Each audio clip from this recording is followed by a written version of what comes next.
de menos.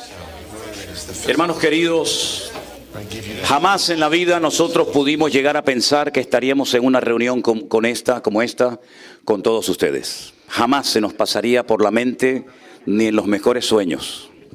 Nosotros llevamos 40 largos años haciendo exactamente lo mismo que ustedes han visto desde hace unos años a esta parte. Ni más ni menos. Predicar el Evangelio, servir al Señor lo mejor que podamos, con mucha gente, con poca gente, en lugares grandes, en lugares pequeños, exactamente igual. Nosotros en marzo del año 2020, cuando el mundo cambió y nunca más volverá a ser lo que fue, nosotros seguimos haciendo exactamente lo mismo que veníamos haciendo durante todos estos últimos años. Servir al Señor. Lo que pasa es que desde que comenzamos la primera obra en Tenerife, en las Islas Canarias, yo sentí en mi corazón que teníamos que abrir una página web, ¿verdad? Y emitir los cultos, cosa que estuvimos haciendo durante mucho tiempo. Claro, cuando veíamos a lo mejor a 4, 5, 6 personas conectadas, para nosotros aquello era una fiesta. Pero de esos 4, 5, 6 hermanos que nos estaban viendo, pues 3 o 4 los conocíamos y sabíamos que eran hermanos que se habían quedado ese día en la casa. Por lo tanto, no había tanta fiesta que celebrar, ¿no? Pero en ese mes de marzo del 2020, que lo llevamos todos grabado a fuego en nuestros corazones, algo pasó. El Señor dijo, ahora. Y a partir de ese día la vida de muchos de nosotros cambió para siempre. Durante toda mi vida he tratado de pasar siempre lo más desapercibido posible. Jamás me gustaba ser protagonista de nada. Cuando iba a alguna iglesia preguntaban, ¿el pastor que venía a predicar está por ahí?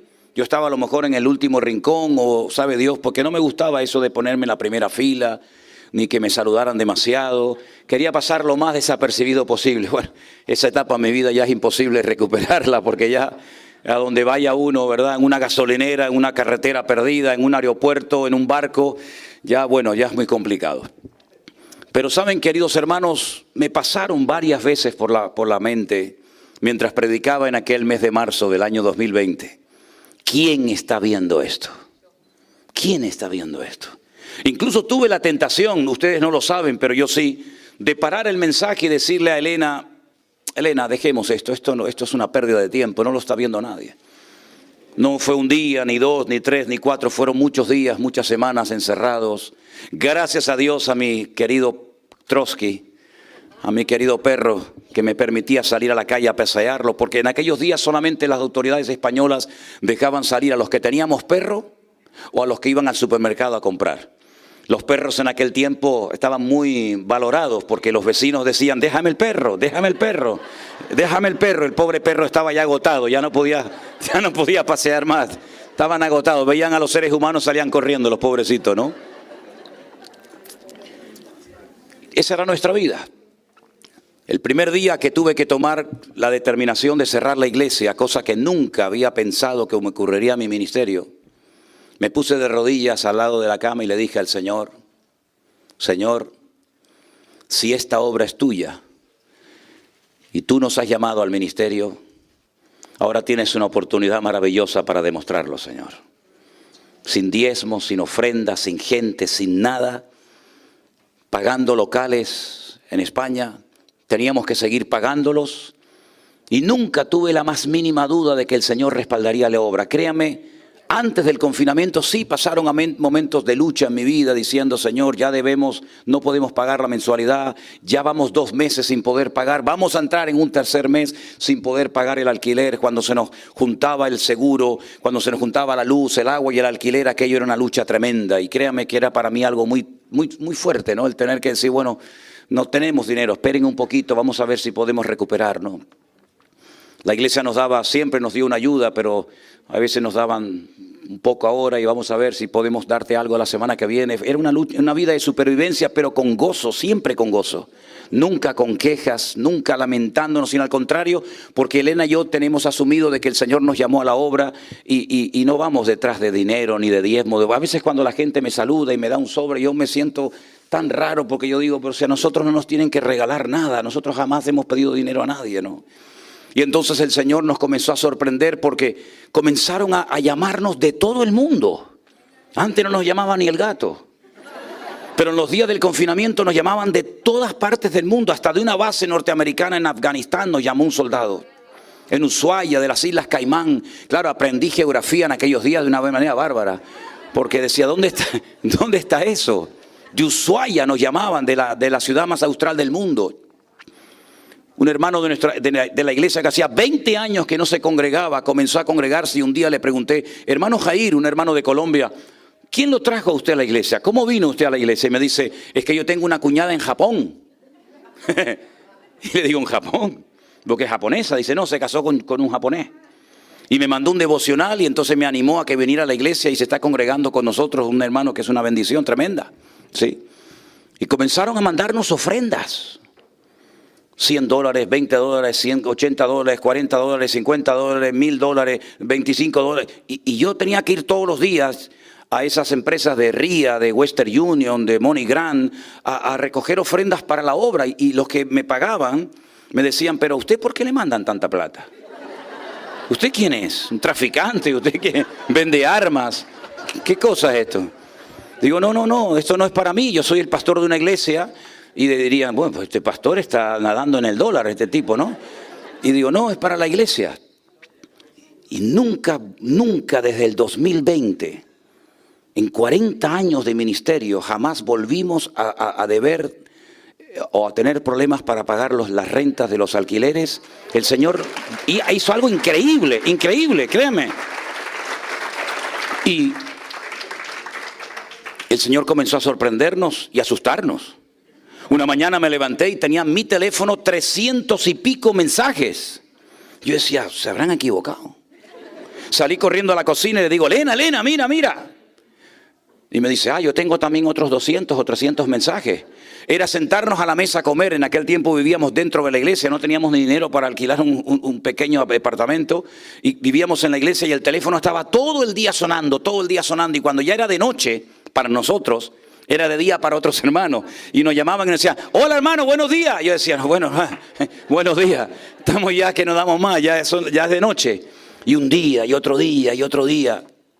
Y entonces, en ese grupo de WhatsApp que yo hice para atender a los hermanos, empezábamos a las 10 de la mañana, creo que eran, hasta la 1, hacíamos de todo, competiciones bíblicas, obras de teatro. Les mandé a hacer a los hermanos un cartel, prohibido quejarse. Recibimos carteles de todas partes. Y era un tiempo maravilloso y compartíamos cada mañana un devocional con los hermanos. Y un día me pone el Señor en la mente, en el corazón, bueno, y si este devocional que haces por WhatsApp para los hermanos de la iglesia, si yo me pongo el teléfono así y lo hago en directo, a lo mejor alguien lo verá. Y yo dije, voy a intentar a ver. Papá, ¿qué fue aquello, papá? Aquello fue una bomba. Y yo digo, madre mía, la gente lo está viendo. Entonces, como me hacían preguntas y me escribían, yo digo, en vez de estar delante de una computadora respondiendo a uno por uno, de una forma muy práctica, vuelvo a poner el teléfono y respondo a las preguntas y digo, ¿qué nombre le pongo? El pastor online. Y entonces, más preguntas, más llamadas, más de todo, hasta el día de hoy. Nadie nos enseñó a trabajar a este nivel, nadie nos enseñó jamás cómo se hace todo esto, ¿saben? Entonces, nos sentamos un día, Anderson, el copastor de la iglesia, mi hija, Vanessa, su esposa, Elena, yo, probablemente alguno más, y dijimos, tenemos que organizar esto. Nos llamaban hermanos que hacía años y años que no se congregaban. Católicos que nunca habían pisado una iglesia evangélica ni habían agarrado la Biblia nunca, comenzaban a leerla y a convertirse. Gente que leía la Biblia y comenzaba a llorar en sus casas y le entregaban su vida y su corazón al Señor. Eso fue algo increíble. Como me dijo un hermano boliviano que tenemos en nuestra iglesia en Tenerife, ha empezado una revolución, pero en el buen sentido de la palabra, ¿verdad? Y dijimos, bueno, tenemos que hacer algo con todos estos hermanos que muchos no se congregan. Cuando yo empecé la obra en Tenerife, esta iglesia que estoy pastoreando ahora, un día en plena predicación, y ustedes me conocen y saben que yo no soy así mucho de profecías, y no es que no crea, pero que he oído tanto invento y tanta manipulación que yo soy muy cauto con esto. Pero Dios puso en mi corazón, digo, hermanos, Dios me está poniendo en mi corazón que les diga a ustedes ahora. Éramos 4 gatos, éramos 6, 7, 8 hermanos en la iglesia. Y le dije, hermanos, Dios ha puesto en mi corazón que les diga que esta obra, este ministerio, se va a llenar de extranjeros. Y van a venir muchas gentes, muchas personas heridas en el alma. Y bueno, ahí quedó.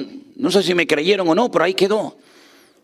Y efectivamente aquello se cumplió, porque no se imaginan ustedes la cantidad de hermanos heridos, maltratados, humillados, apaleados, que no querían saber nada de pastores, ni de Biblia, ni de nada, que el Señor ha restaurado en todo este tiempo.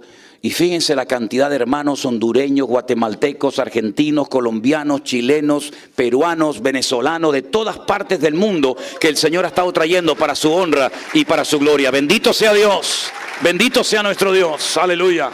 Aleluya. Dios puso en mi corazón, y esto ha salido del mismísimo corazón del Señor, hacer una iglesia virtual. Cuando lo contaba, alguna gente me decía, estas son las cosas de Manolo. Otra locura más que se le ocurrió. Digo, no, vamos a hacer una iglesia virtual. ¿Pero cómo lo hacemos? Cuando aquí es de día, allí es de noche. Aquí tienen un horario, allí tienen otro horario. Comenzamos a poner todas las informaciones, teléfonos y direcciones de los hermanos en todo el mundo, clasificados, y decidimos hacer 3 grandes grupos. El grupo número 1 para todo lo que es, Canadá, Estados Unidos, Puerto Rico, incluye también México, todo eso. El grupo número 2, todo lo que es Centroamérica, Latinoamérica. El grupo número 3, España, Europa y también algunos hermanos de Israel. Y ahora, ¿cómo vamos a organizar todo esto? Necesitamos gente. Por eso, si por algo estamos Elena y yo tremendamente agradecidos al Señor, es por la gente extraordinaria que Dios ha puesto en nuestro camino, con deseos de servir, no de aparentar, no de cargos, no de figurar, no de salir en la foto, sino de, yo estoy aquí para servir al Señor. Entonces hemos organizado escuelas dominicales, hemos organizado clases para niños, clases para jóvenes, reuniones de oración, clases para mujeres, clases para hombres. Hemos organizado toda una infraestructura para que miles y miles de hermanos en sus hogares puedan escuchar la palabra de Dios. Hemos ofrecido la posibilidad de participar de la Santa Cena, hasta matrimonios hemos celebrado a través de las redes sociales. Cantidad de cosas. Lo único que me queda por celebrar son funerales. Pero prácticamente todo ya lo hemos hecho. Y quiero decirles también que ya tenemos algunos hermanos nuestros que formaron parte de nuestra iglesia virtual. Ya nos están esperando en la presencia del Señor. Y no tuvimos la oportunidad de ir a saludarlos y abrazarlos. Pero estamos tan agradecidos con nuestro Dios. Y muchas preguntas pasan por nuestras mentes, ¿no? ¿Y por qué ahora, a estas alturas de nuestra vida, tú nos sorprendes con todo esto, Señor? Quiero dejar bien claro, y lo tenemos clarísimo, Elena y yo, que esto no es por nuestros méritos. Esto no es porque, claro, es que el Señor los ha recompensado, porque no, esto es gracia, esto es misericordia, esto no hay medallas, no hay nada en nosotros que Dios haya dicho, a esto vamos, no hay nada. Toda la gloria, toda la honra, todo lo ha hecho Él. De hecho, si ustedes no se ponen en contacto con nosotros y nos cuentan de tu milagro, de tu testimonio, de tu hogar restaurado, etcétera, etcétera, nosotros nunca seríamos conscientes de todo lo que el Señor ha estado haciendo. Porque no es que nosotros hemos ido viajando por el mundo haciendo campañas evangelísticas y tocando en las puertas de la gente, sino ha sido el Espíritu de Dios el que ha entrado en miles de hogares y ha hecho una obra que nada ni nadie va a detener, porque es la obra del Señor. ¡Aleluya! Así es, mis queridos hermanos. Y en este tiempo Dios nos ha dado la gran bendición de conocer a hermanos de muchas partes del mundo y los que quedan. Ya hemos celebrado el primer congreso de la iglesia virtual para lo que es España y Europa, aunque vinieron hermanos de Estados Unidos, vinieron de Costa Rica, de Chile, de Argentina y de otros países. Lo celebramos recientemente ahora en la última Semana Santa en la ciudad de Toledo, en un pueblecito de Toledo llamado Los Llévenes. Allí juntamos a los hermanos que decidieron venir para el primer congreso de la iglesia virtual del grupo número 1. Y el Señor ha puesto en mi corazón que el próximo año, Dios mediante, si lo podemos ya casi anticipar por fe, vamos a celebrar varios congresos en el mes de marzo, el año que viene en los Estados Unidos, para todos los hermanos de este país y de todo el continente, para que vengan a alabar a Dios y darle la gloria y la honra al Señor. Aleluya. Dios es bueno y para siempre su misericordia. Bendito sea Dios. Esto, si no fuera del Señor, sería imposible haber llegado hasta aquí. Totalmente imposible. Es la gracia, es la misericordia, es la bondad de nuestro Dios el que ha hecho posible. Para muchos es una locura. ¿Qué es eso de la iglesia virtual? No estamos compitiendo contra denominaciones ni contra iglesias. ¿Saben la cantidad de miles de personas que nos han llamado de todas las partes del mundo, de sus congregaciones, diciendo, hermano, nosotros no queremos atender a gente, no es que no queramos, sino que por respeto a los pastores y por las iglesias, no le damos lugar a nuestra membresía de la iglesia a personas que tienen sus respectivos pastores e iglesias. Amen a sus pastores, bendigan a sus iglesias, sean fieles en sus respectivas congregaciones. Esto de la iglesia virtual no se creó, no se abrió para hacerle la competencia a pastores, a iglesias, para sacar gente de las congregaciones. En absoluto, jamás lo hemos hecho y nunca lo haremos. Pero tenemos gente tetrapléjica que no puede moverse hace años en sus casas, que llega la palabra de Dios a sus hogares. Tenemos ancianas en lugares muy fríos, de más de 30 y 40 grados bajo cero, que no pueden salir de sus hogares y que les llega la palabra de Dios a sus sitios. Tenemos gente que incluso ha querido quitarse la vida. Nunca olvidaremos cuando me llamó una hermana de la iglesia virtual en Chile y me dice, hermano, estoy pasando por la calle y veo a un policía, un carabinero chileno subido a un puente, se va a quitar la vida, se quiere suicidar. Y le dije, hermana, ponga el teléfono en manos libres para que me oiga. Y le pude dar una palabra de aliento y el hombre se bajó y gracias al Señor no se quitó la vida. Y hemos tenido varios casos así, varios casos. Dios ha sido tremendamente maravilloso y como decíamos en el último congreso que tuvimos en España, esto no ha hecho más que empezar.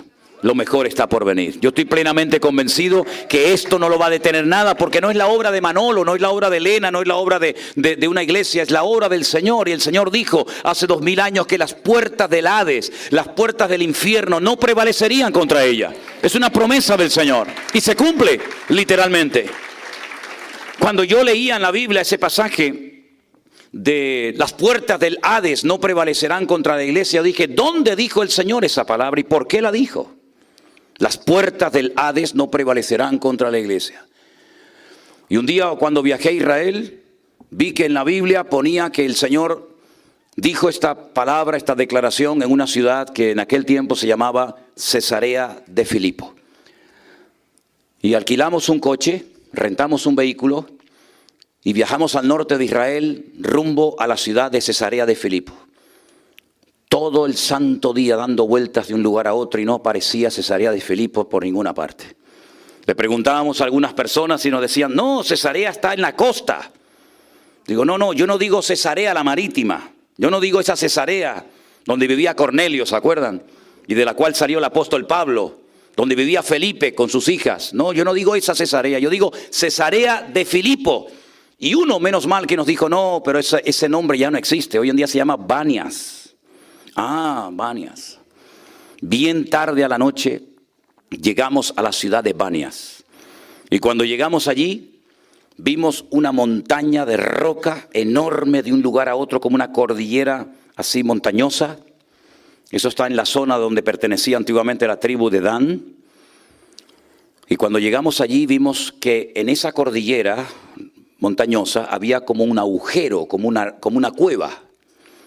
Y volvimos otro día, porque es un parque nacional que hay que pagar una entrada para poder entrar. Y nos explicaron que en aquel lugar había un templo pagano donde se sacrificaban niños, se les quemaban el fuego. Y se sacrificaban a jóvenes vírgenes, al dios Pan, al dios del pánico, del terror, el dios de la muerte, vaya.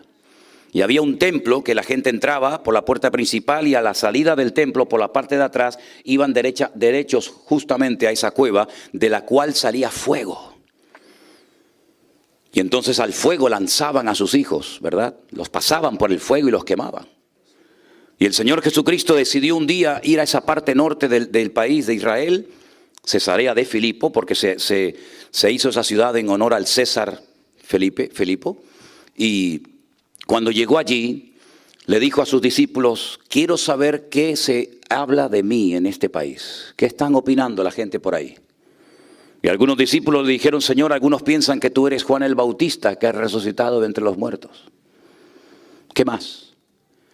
Algunos piensan que tú eres el profeta Elías, que se profetizó en las páginas del Antiguo Testamento a través de la pluma de Malaquías, y tú eres ese profeta. ¿Qué más? Bueno, algunos piensan que tú eres Jeremías. ¿Y por qué Jeremías? Porque Jeremías era el único profeta que sabía dónde estaba oculta el arca de la alianza, que la ocultó para que el rey Nabucodonosor no se la llevara a Babilonia. ¿Y qué más? Pero nadie, absolutamente ni uno de sus discípulos se atrevió a decir, ¿quién eres tú, Señor? Pero en ese momento irrumpe Pedro y le dice, Señor, ya has oído lo que la gente opina de ti. Nadie acierta, nadie ha dicho la verdad. Pero quiero decirte, Señor, públicamente que tú para mí eres Yeshua HaMashiach. Tú para mí eres el Cristo, el Mesías. Y entonces en ese momento el Señor Jesucristo hizo algo que no solía hacer habitualmente con nadie, pero en esa ocasión sí lo hizo y le dijo, bienaventurado, Asherei. Asherei significa rico, dichoso. Porque esto que acabas de pronunciar, esta declaración que acabas de hacer, no te la enseñó tu papá, ni tu mamá, ni ningún rabino en la sinagoga, sino que ha sido una revelación directa del corazón de mi Padre al tuyo. Y por eso eres hoy un hombre bienaventurado, porque has acertado con la respuesta correcta. Y entonces allí fue donde el Señor Jesucristo dijo, las puertas del Hades, del infierno, no prevalecerán contra la iglesia. ¿Y saben lo que ocurrió con el paso del tiempo? No mucho tiempo después de esta declaración, que dejó de salir fuego. Dejó de salir fuego de las entrañas de esta roca. Y comenzó a salir agua. Agua de una piedra. Y es uno de los afluentes más importantes del río Jordán hasta el día de hoy. Es decir, lo que antes destruía, ahora va a dar vida. Lo que antes servía para matar y destruir a seres humanos y a víctimas inocentes, ahora sirve para que miles y millones de personas puedan saciar la sed con este agua. Y eso es lo que el Señor Jesucristo ha hecho en la vida de todos y de cada uno de nosotros. Él ha cambiado nuestro lamento en baile. Él llenó y sació el vacío de nuestros corazones. Y esa insatisfacción, ese temor, esas dudas, esa incertidumbre, ese vacío que todos tuvimos durante años en nuestra vida ya se ha acabado, porque ya está lleno por la presencia de aquel que dijo, venid a mí los trabajados y cargados, que yo os haré descansar. Ya no estamos en tinieblas, sino que ahora las escamas se han caído de nuestros ojos. Y ahora ya no tenemos que ir a un lugar en particular para que un señor llamado profeta, apóstol, reverendo, como sea, tenga que orar por nosotros y darme palabra de Dios, porque ahora yo he conocido al Señor Jesucristo como mi Señor y Salvador personal. Y ahora tengo comunión directa con Él, y Él estará conmigo todos los días hasta el fin del mundo. Fuertes aplausos al Señor. ¡Aleluya! ¡Amén! Así que mis queridos hermanos, cuando comenzó a terminar la pandemia y comenzaron ya las iglesias a abrirse, algunos pastores me llamaron. Sí, algunos pastores me llamaban y me decían, qué bien cómo el Señor te ha bendecido y cómo el Señor les ha usado. A pesar de que sois una isla muy pequeñita de menos de 150 kilómetros de largo y cómo tanta gente se ha convertido. Pero quiero que sepas, siempre vienen los profetas de turno, que eso ha sido una novedad. Eso ha sido porque la gente no comía, la gente no tenía las iglesias, y entonces en cuanto la gente vuelva a sus respectivas congregaciones, olvídate, esto de la iglesia virtual va a terminar muriendo, la gente se va a aburrir, la gente no va a seguir con esto. Y yo decía en mi corazón, esto no ha hecho más que empezar. Y lo hemos visto. Y no es que nosotros nos hayamos empeñado en hacer algo diferente, algo distinto, no. Sino que ha sido el Señor el que nos ha demostrado que en cualquier lugar del mundo y de la tierra donde hay un hijo de Dios que le ama y le busca con todo su alma y con todo su corazón, el Señor derrama de su gloria y te busca y te perdona y te limpia y te transforma para su honra y su gloria. Aleluya, bendito sea Dios, bendito sea el Señor. Y yo en esta tarde quisiera compartirles, porque no estoy predicando, estoy simplemente hablando un poquito. Ahora voy a comenzar a compartir la palabra antes de la cena. No sé cuántos han traído la Biblia, no sé si son tan amables y me acercan esa Biblia marrón que tengo ahí debajo de esa carpeta azul. Gracias, hermana, muy amable. No, la Biblia. Solo predicar de la Biblia, no del ignario. Gracias. Hay muy pocos capítulos en la Biblia que son monográficos, es decir, que tratan un solo tema. Tenemos, por ejemplo, Romanos capítulo 12. Que es el capítulo que habla de los dones del Espíritu Santo y también habla acerca de los deberes cristianos. Es prácticamente un monotema que lo va desarrollando Pablo en diferentes facetas. Tenemos el famoso y precioso capítulo 13 de Primera de Corintios, que es el capítulo del amor ágape, el amor perfecto, el amor revelado en Cristo Jesús, Señor nuestro. El amor cuyas características se manifiestan en la figura de Jesús, ¿verdad? Y tenemos también el capítulo 11 de la carta a los Hebreos, que es el capítulo de la fe. Y ahí todos tenemos que sentirnos identificados. Yo quisiera leerles algunos versículos de esta preciosa carta, arrancando desde el versículo 1 que dice la palabra de Dios así. La definición bíblica de la fe es esta. La fe es la certeza de lo que se espera, la convicción de lo que no se ve. Por ella alcanzaron buen testimonio los antiguos. Por la fe entendemos haber sido constituido el universo por la palabra de Dios. De modo que lo que se ve fue hecho de lo que no se veía. Y ahora hay una lista enorme de hombres y mujeres, como por ejemplo tienen aquí en el versículo 4 a Abel, en el versículo 5 a Enoc, versículo 7 a Noé, versículo 8 a Abraham, versículo 11 a Sara, su esposa. En el versículo 21 se habla de Jacob, el que también se conoce como Israel. En el versículo 22, José, uno de sus hijos. Versículo 23, Moisés. Versículo 31, Rahab, la ramera de Jericó. En el versículo 32 dice, ¿y qué más digo? Porque el tiempo me faltaría contando de Gedeón, de Barak, de Sansón, de Jefté, de David, así como de Samuel y de los profetas, que por la fe conquistaron reinos, hicieron justicia, alcanzaron promesas, taparon bocas de leones, apagaron fuegos impetuosos, evitaron filo de espada, sacaron fuerzas de debilidad, se hicieron fuertes en batalla, pusieron en fuga a ejércitos extranjeros. Las mujeres recibieron sus muertos mediante resurrección, mas otros fueron atormentados, no aceptando el rescate a fin de obtener mejor resurrección. Otros experimentaron vituperios y azotes, y además de esto prisiones y cárceles.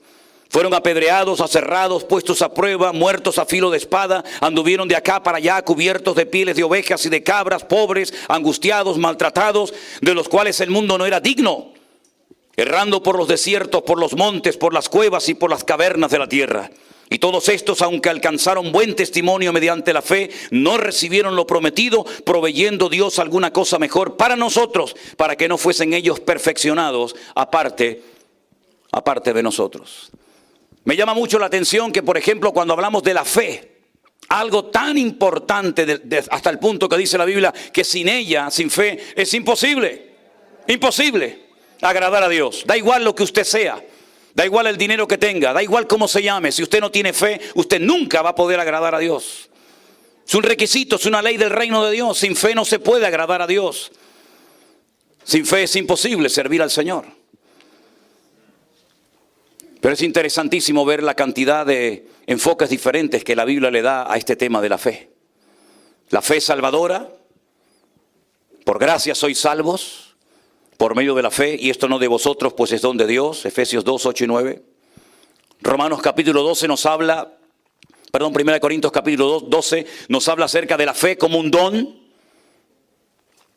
Y Gálatas capítulo 5, versículos 22 y 23 nos habla de la fe como un don, como un fruto. El fruto del Espíritu es amor, gozo, paz, paciencia, benignidad, verdad, mansedumbre, fe, templanza. Contra tales cosas no hay ley. Es un medio para alcanzar salvación, es un don de Dios y al mismo tiempo es un fruto. Es una manifestación de la presencia del Señor, de su Espíritu Santo dentro de nuestras vidas. Todo el mundo tiene fe, todos, hasta los ateos tienen fe. Cuando usted se monta en un avión, no le dice al piloto, ¿cómo se llama usted? ¿Me puede enseñar su permiso, su título de navegación? ¿Está usted bien o ha bebido mucho, ha dormido bien, ha descansado? ¿Qué religión practica usted? ¿Es ateo, cristiano, evangélico, satanista, brujero? ¿Qué es usted? ¿Es hombre, es mujer? ¿Qué edad tiene? ¿Me puede enseñar si tiene problemas de la vista? ¿Me da un certificado médico? No hace falta preguntar nada. Usted se monta en el avión y no sabe ni cómo se llama ese caballero. Claro, da un poco de una sensación extraña cuando ves que el piloto sale de la cabina y se va al baño. Y yo digo, espero que haya otro dentro, porque si no vamos listos, ¿no? Pero queridos hermanos, hasta los ateos tienen fe. Cuando usted se monta en un ascensor, usted no está viendo si le ha hecho una revisión hace poco, hace mucho tiempo, si está en buenas condiciones, en malas condiciones, no ve si están engrasadas las cadenas, si sube, se baja. No, usted se monta y punto. Cuando usted agarra su coche y se va a conducir cientos o miles de kilómetros, usted sale a la carretera con fe. Si usted supiera que se va a matar, que va a sufrir un accidente terrible, probablemente no se montaría. Eso se llama fe natural. Todo el mundo tiene fe. Usted trabaja y espera que al final de la semana o del mes o de la quincena el patrón le pague lo que le ha prometido dar. Eso es una fe natural. Todo el mundo tiene esa fe. Pero esa fe no sirve para agradar a Dios. La fe que sirve para agradar a Dios viene del mismísimo corazón de Dios. Es un regalo de Dios. Es una tragedia no tener fe en Dios. Hay gente que dice, a mí me gustaría tener la fe de ustedes, pero no la tengo. Pues pídala a Dios para que el Señor se la dé. Porque no nacemos con fe en Dios, nacemos tal vez con fe que cuando lloramos nuestra madre nos enchufa lo que nos tiene que enchufar, ¿no? Lo que nos tiene que dar. Pero mis queridos hermanos, cuando nosotros nos convertimos, yo no tenía ninguna fe, yo no creía en Dios, no creía en pastores, no creía en la iglesia, no creía en Biblia, no creía en nadie. ¿De dónde viene esa fe? ¿Dónde se compra, por amor de Dios? ¿Dónde se puede obtener? ¿Quién la vende? ¿Es un jarabe, una inyección, un supositorio, una pastilla? ¿Cómo es? ¿Dónde está la fe? ¿Dónde la puedo conseguir? Solamente Dios se la puede dar. Y si usted se la pide, Dios se la va a dar. Pero una vez que Dios le dé fe, tiene que usarla. Porque si usted no usa la fe, es como si usted tiene algo que lo tiene ahí encima de la mesa, pero no se lo toma, no lo aplica. Y no sirve absolutamente de nada. La fe no es un amuleto, no es una herradura, no es una pata de conejo, ¿verdad? Que la frotamos como la lámpara de Aladino en momentos puntuales de la vida. Sino que la fe es algo que hay que utilizar cada día de nuestra vida. Tenemos que usar la fe. Y dice la Biblia que el justo por la fe vivirá. El texto original dice, por la fe llegaremos a existir. Si nuestra existencia depende de la fe que tengamos en el Señor. Pero seamos honestos, no todo el mundo tiene la misma fe, ¿verdad, hermanos? No todo el mundo tiene la misma fe. En la Biblia hay personas que el Señor dijo, hombre de poca fe. Y recién había caminado por encima de las aguas. Pero también dijo en cierta ocasión, en todo Israel no he encontrado a nadie que tenga tanta fe como este hombre. Y no era un judío, ni un rabino, ni un religioso. Era un centurión romano, un soldado romano. Porque le dijo al Señor, Señor, tengo un siervo enfermo, pero no hace falta que vengas a mi casa. Di la palabra y mi criado sanará. Y el Señor le dijo, ve, tu criado ha sido sanado en esta misma hora. Él sabía que el Señor tenía autoridad. Ni el espacio ni el tiempo le limitaban de ninguna manera al Señor. Él dijo, Señor, yo soy un hombre de autoridad. Yo le digo a un soldado, ven para acá y viene. No cuestiona la orden. Y le digo a un soldado, coge esto y vete para allá y obedece. Pero la autoridad que yo tengo es una autoridad en un nivel, en una dimensión natural que no afecta el mundo espiritual. Pero tú tienes una autoridad que yo no tengo y por eso hoy recurro a ti. No hace falta que vengas a mi casa, di la orden, yo sé lo que es dar órdenes, soy un centurión romano. Tú da la orden, simplemente da la orden y la enfermedad va a desaparecer, porque tu palabra tiene mucho más poder y autoridad que cualquier enfermedad o espíritu maligno en esta vida. Y dice la Biblia que el Señor le dijo, vete, ahora mismo tu criado ha sido sanado. Y cuando se marcha, le dice a sus discípulos, queréis saber una cosa, en todo Israel no he encontrado a nadie que tenga tanta fe como él, ni ustedes tienen tanta fe como este hombre. Todo el día cuestionando, todo el día quejándose, todo el día diciendo ¿y por qué? ¿Y cómo será? ¿Y cómo no será? Y este hombre no ha cuestionado nada, sino que cree en el poder de mi palabra. Grande es tu fe. Y a Pedro le dice, ¿por qué dudaste, hombre de poca fe? Una mujer le tocó al Señor, le tocó el talí de ese manto de oración, esos hilitos, esos tzitzit que van colgando, ¿verdad? Que recuerdan los 613 mandamientos de la palabra de Dios. Y cuando ella le tocó, dice que al instante el flujo de sangre quedó detenida y ella quedó sana en ese momento. Y el Señor se detiene y dice, ¿quién me ha tocado? Y sus discípulos le dijeron, Señor, es una pregunta un tanto incoherente, porque todo el mundo te está tocando, todo el mundo te está apretujando, todo el mundo quiere estar contigo, todo el mundo quiere saludarte, todo el mundo quiere sacarse fotos contigo, todo el mundo quiere estar contigo, Señor. Pasa que de mí no va a salir nada de eso, pero bueno. Y el Señor dice, no, alguien me ha tocado diferente. Yo he notado que ha salido poder, virtud de mí. Y entonces la mujer, temblando porque podía ser apedreada en aquel momento, le dice al Señor, Señor, yo fui quien te tocó. Yo fui quien te tocó, Señor. Una mujer en Israel hasta el día de hoy, siglo XXI, en periodo menstrual, tiene que irse a otra habitación durante ese tiempo y no puede tener contacto con ningún familiar. A ninguna mujer judía se le ocurriría tocar en ese momento de su vida a un varón públicamente porque era digna de muerte. Pero el maestro le dijo, tu fe te ha salvado. Tu fe te ha salvado. Ni he orado por ti, ni te han ungido en aceite, ni han reprendido a nadie. Pero tu fe es tan espectacular que pasa desapercibida delante de la gente, pero nunca pasa desapercibida un hombre y una mujer de fe delante del Señor. Tu fe te ha salvado. Ve en paz. Aleluya. Ese es nuestro Dios. Ese es nuestro Dios. Y sin embargo vemos a un hombre con una expectativa tremenda porque sabía que el problema que tenía en su hogar Su rabino de la sinagoga no podía solucionarlo, su religión no podía solucionarlo, nadie podía cambiar la triste realidad de tener un hijo con problemas espirituales, hasta el punto que era un peligro ir con ese niño por un lugar donde había agua porque se quería meter y ahogarse, o en cuanto podía meterse en el fuego se quería meter. Era un espíritu de muerte que quería destruir a este muchacho. Señor, y yo he venido con toda la expectativa, con toda la ilusión del mundo. Vine y no te encontré y digo, bueno, no está, pero ya estos hombres que le han seguido durante tanto tiempo y habrán oído tantas explicaciones y han escuchado tanta enseñanza, ya seguro tendrán que estar preparados para saber lidiar con este tipo de situaciones. Pero ha sido una pérdida de tiempo, ha sido un fracaso. No han podido solucionar el problema, mi hijo. Si tú puedes hacer algo. Y le dice el Señor, ¿cómo? ¿Cómo? Que si yo puedo hacer algo, no me eches el muerto a mí, papá. Si tú puedes creer, el problema no lo tengo yo, querido, el problema lo tienes tú. Porque al que cree todo le es posible. Y él le dice, ayúdame a creer, Señor, ayúdame en incredulidad. ¿Te das cuenta? Había menguado en cuanto a la fe, vino con una expectativa tremenda, pero al final sus discípulos no dieron la talla. Y cuando están en privado con el maestro, le dice, Señor, ¿te podemos hacer una pregunta desde lo más profundo de nuestro corazón? Señor, ¿por qué nosotros no pudimos solucionar el problema? Sabemos tanto de la Biblia, sabemos cómo caminas, cómo te mueves, cómo piensas, cómo eres. Pero cuando llegó el momento de la verdad, de poner en práctica lo que he aprendido de ti, no pudimos, los 9 juntos no pudimos. Y tú llegaste, hiciste así y solucionaste el problema en un momento. Y el Señor le dijo, ¿sabéis por qué? Por vuestra poca fe. Ese es el problema real que ustedes tienen. Tienen la cabeza así de gorda y el corazón así de pequeño. Porque si tuvierais fe tan solo como un pequeño gramo de mostaza, podríais mover los montes de un lugar a otro. Pero todavía no habéis madurado ni crecido como se espera de vosotros.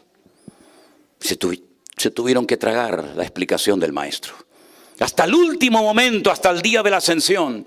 Dice que eran duros de corazón, porque no terminaban de entender que el que tenían delante no era simplemente un hombre que nació en un pueblecito llamado Belén de Judea, sino que tenían delante de ellos al Rey de Reyes y Señor de los Señores, al que transforma la vida, al que sana a los enfermos, al que levanta a los muertos, al creador del universo. Lo tenían ahí en carne y hueso delante de ellos, delante de sus narices.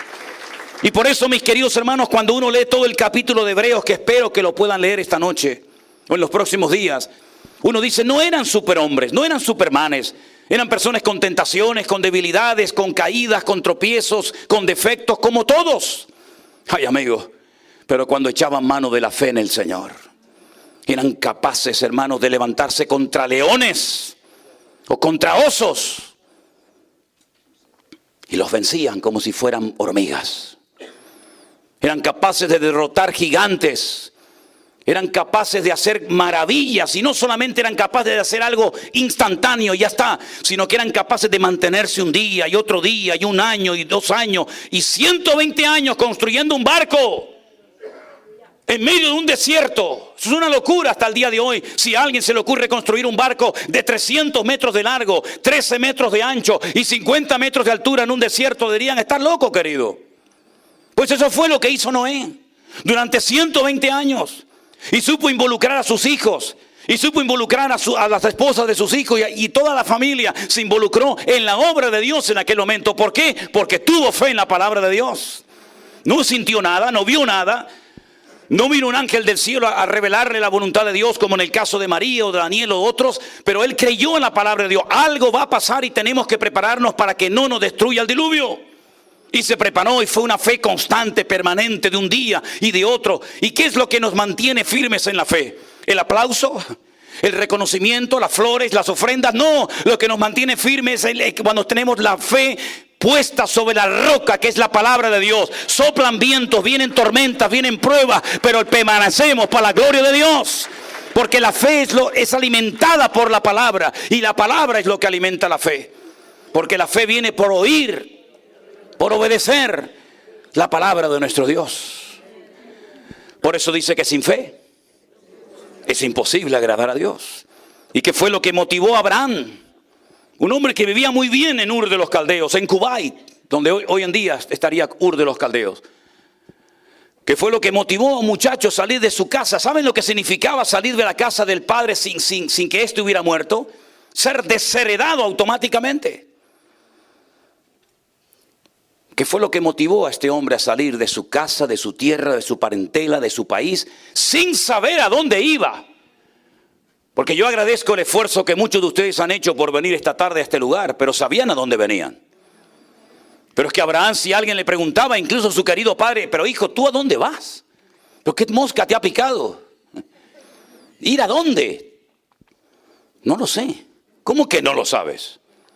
Pues tú ya eres un hombre hecho y derecho. Yo no te eduqué para que fueras este tipo de persona, sin criterio, sin personalidad. Bueno, ahora voy para allá. ¿Quién te ha dicho que vayas? Dios. ¿Qué Dios te ha dicho a ti esto?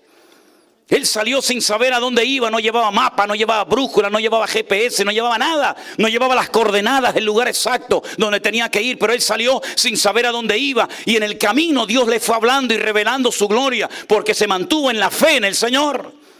Y dice que llegó un momento que lo que le interesaba en la vida, y dice que la llegó a ver. Esto es algo tremendo, hermano.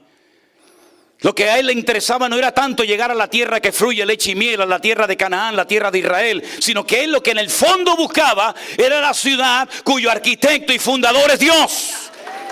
¿Y qué ciudad es esa, hermano? ¿Qué ciudad es esa? ¿Manhattan? ¿Orlando? ¿Miami? ¿Madrid? ¿Dónde hay una ciudad que haya hecho Dios? Que Él haya establecido, que Él haya fundado el ancho, el largo, lo profundo, las dimensiones, los colores, el tamaño. ¿Dónde está la ciudad cuyo arquitecto y fundador es Dios? Solamente conozco una, se llama la Nueva Jerusalén.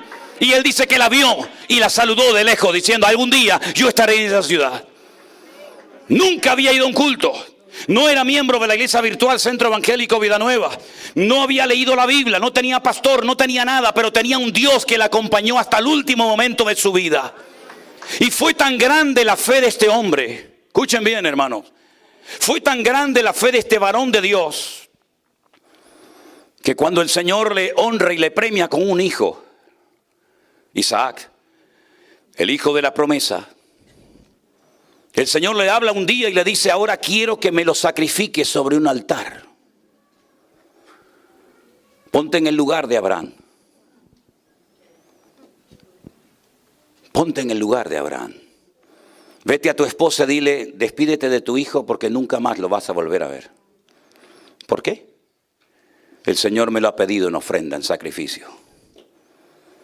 Jamás Sara rechistó, jamás Sara se opuso a lo que el Señor le dijo a Abraham. Y Abraham caminó 72 horas desde el desierto del Negev, la ciudad de Beersheba, en el sur de Israel, hasta casi el centro del país, y sube a lo alto de un monte que se llama el monte Moriah, el monte donde Dios es mi maestro. Y preparó un altar. Pero antes de ir a ese monte, su hijo Isaac, que no era un niñito de 10 o 12 años, sino un hombre de casi ya 40 años.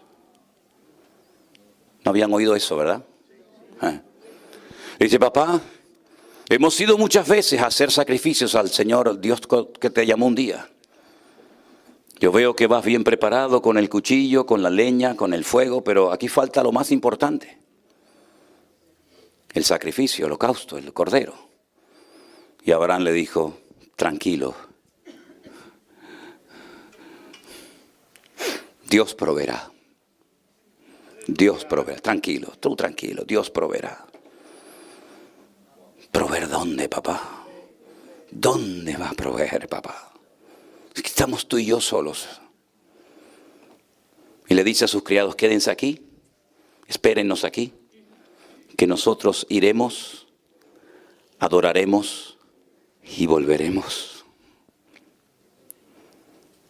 Porque dice el apóstol Pablo, evidentemente por revelación del Espíritu Santo, que era un hombre que tenía tanta fe en el Señor, que creía que si lo sacrificaba, cosa que tenía que hacer, el Señor se lo podía devolver de la muerte.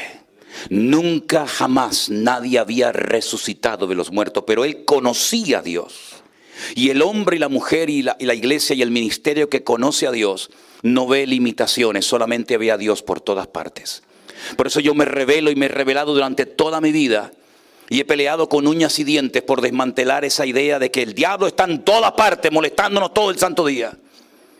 ¿Qué más quisiera el diablo poder estar en todas partes al mismo tiempo, querido? ¿Qué más quisiera él tener la omnipresencia que solamente le pertenece a nuestro Dios? El único que está en todas partes de noche y de día siempre será Él, porque Él es el Dios todopoderoso que ha dicho: estaré contigo todos los días hasta el fin del mundo. ¡Aleluya!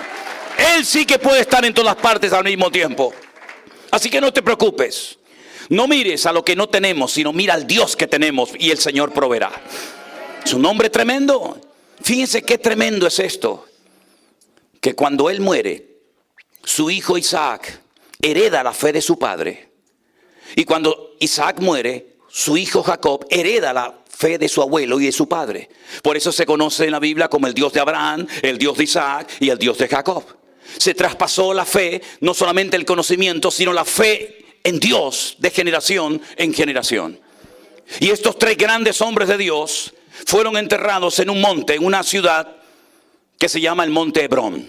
Hebrón, la ciudad de Hebrón, donde hay una cueva enorme que se llama la cueva de Macpela, que Abraham compró para enterrar a su amada esposa Sara. Macpela significa la cueva de las parejas. Allí está enterrado Abraham y Sara, Isaac y Rebeca, Jacob y Lea. Raquel no, Raquel murió en otro lugar. Y los judíos añaden también que en esa cueva está enterrado Adán y Eva. Es lo que ellos dicen. Y el rey Herodes hizo un edificio enorme delante de la cueva. Y esa cueva está dividida en dos. Una parte es para los musulmanes y otra parte es para los judíos. Es un lugar sagrado para todos, prácticamente los que van allí. Y cuando años más tarde un viejito de más de 80 años sale del desierto sobreviviendo de una forma espectacular y llega el momento de repartir la tierra, este hombre llamado Caleb le dice a Josué: ¿cuál es la parte de la tierra que me corresponde? Le dice: la que tú quieras. Y dice: dame ese monte, dame esa montaña. Y le dice: pero es que en esa montaña viven los gigantes, los hijos de Anac. Y él dice: hoy tengo más fuerza que cuando tenía 40 años. Yo espero que cuando llegue a 80 poder decir lo mismo. Dame esa montaña porque ahí viven los gigantes. Pero no se refería a los gigantes, los hijos de Anac, sino se refería al gigante Abraham, al gigante Isaac y al gigante Jacob. Porque tú eres gigante no por lo que tienes, sino por la fe que tienes en un Dios vivo. A Él sea la gloria y la honra. Aleluya. Eso es lo que le da peso a tu vida, la fe en Dios. Y se jugó la vida por tener ese territorio hasta el día de hoy. Con la fe, que no es una varita mágica, ni una llave maestra que lo abre todo. Porque dicho sea de paso, yo no tengo fe en mi fe. Ni tú tienes que tener fe en tu fe. Tú tienes que tener fe en Dios, no en tu fe. Y la fe no obliga a Dios a hacer tu voluntad. La fe no obliga al Señor a ponerse a tus pies y decir: sí, lo que tú digas, hijo. No, no. La fe me hace ser dependiente de un Dios que me dará todo lo que Él quiere, cuando Él quiere y como Él quiera.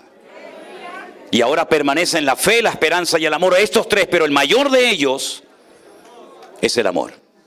Así que, mis queridos hermanos, si algo tenemos que tener en estos últimos tiempos en los cuales estamos viviendo, es sin lugar a dudas fe en nuestro Dios. Porque ya el Señor nos enseñó hace 2 años que el mundo puede cambiar así, en segundos. Y creo que ya le enseñó a la iglesia, los que quisieron aprenderlo, que la única forma de mantenernos firmes hasta el final es teniendo una fe inconmovible en nuestro Dios.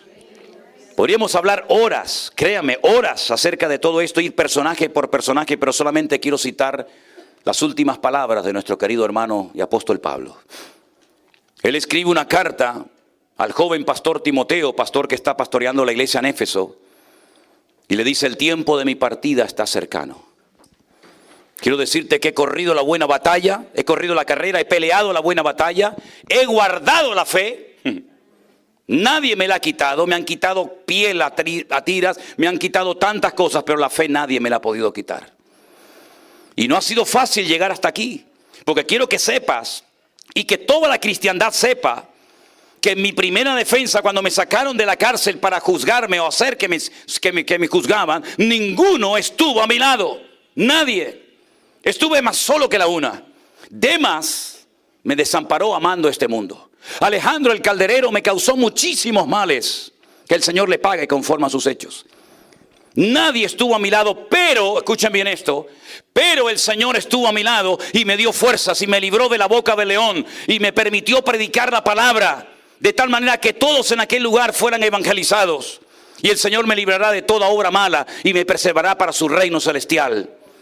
Y eso es lo único que nos va a mantener firmes hasta el final, mis queridos hermanos. Tendremos abundancia y tendremos escasez. Tendremos trabajo o no. Tendremos aplausos o no. Habrá más gente o no. Pero lo que siempre estará con nosotros es la presencia del Señor todos los días hasta el fin del mundo. Así que usemos la fe. Vivamos por fe. Y el Señor se moverá en tu vida. Bendito sea Dios.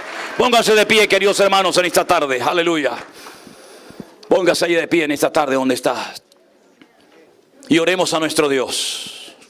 Y pidámosle a Él que nunca decaiga la fe de nuestros corazones. Aleluya. Señor, te damos gracias en esta tarde por la obra que tú estás haciendo entre nosotros. Te doy gracias por el amor, Señor, que has puesto entre tu amada iglesia, Señor. Y por todas las cosas maravillosas que nos has permitido disfrutar hasta el día de hoy. Y por lo que vendrá en el futuro también, Señor. Anticipadamente te damos las gracias. Señor, te pedimos que nunca decaiga nuestra fe, Señor. Sino que podamos mantenernos firmes, mirándote a ti solamente, Señor. Sabiendo, Dios, que tú nunca nos vas a abandonar, ni te vas a cansar de nosotros, sino que tú estarás con nosotros todos los días hasta el fin del mundo, mi Señor. Te doy gracias por cada uno de mis hermanos aquí presentes. Y oramos también por los hermanos que les hubiera gustado estar, pero que no pueden estar con nosotros hoy. Oramos, Señor, para que tú bendigas tu obra en toda esta iglesia virtual que milagrosamente tú has levantado, Señor, y tú has sido glorificado en las vidas. Señor, manténnos unidos con ese amor inalterable entre nosotros. Gracias por tantas personas fieles que oran, que se esfuerzan cada día y que hacen posible eventos como este, Señor. Gracias por todos y cada uno de los colaboradores. Nuestra hermana Cristina, nuestra hermana Xiomara, nuestro hermano Jeremías allí en California. Todos y cada uno de los hermanos que trabajan y se esfuerzan cada día para que la palabra de Dios se mantenga predicándose la sana doctrina, sin desviarnos a diestra ni a siniestra, Señor, sino predicando claro lo que tú quieres que enseñemos a tu amada iglesia. Señor, ayúdanos a serte fieles, Señor. Ayúdanos a mantenernos fieles a ti y a tu palabra. Y que nunca entre nosotros se produzcan divisiones internas, sino todo lo contrario. Que seamos un ejemplo a tantas y a tantas personas que dudan y que no creen que tú todavía sigues haciendo milagros y transformando vidas. Bendice a todas y cada una de las familias, Dios mío, aquí representadas en esta tarde.